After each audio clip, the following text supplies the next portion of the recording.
সিধাই থানা ও টিএসআর বাহিনীর যৌথ উদ্যোগে গোপন সংবাদের ভিত্তিতে নেশা বিরোধী অভিযানে 9 লক্ষাধিক টাকার গাঁজা সহ গ্রেফতার এক। মঙ্গলবার গভীর রাতে গোপন সংবাদের ভিত্তিতে গাঁজা বিরোধী অভিযান করেন মুকুন্দপুর মহকুমা পুলিশ আধিকারিক ডক্টর কমল বিশ্বাস মজুমদার। পাশে ছিলেন সিধাই থানার অন্যান্য অফিসার সহ বিশাল পুলিশ ও টিএসআর বাহিনী। এই অভিযানটি চালানো হয় সিধাই থানাধীন সুরেন্দ্রনগরের তুইসামুকুর এলাকায়।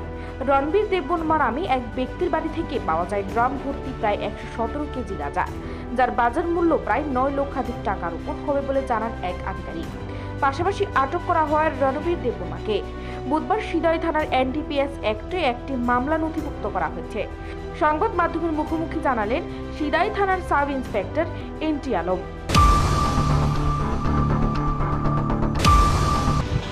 কালকে গভীর রাত্রে আমাদের অফিসার ইনচার্জ এবং এসডিপিও স্যার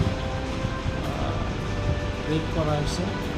জায়গাটার নাম হইল তুইসাগুফুর সুরেন্দ্রনগর, এটা সিধাই পিএস আন্ডারে।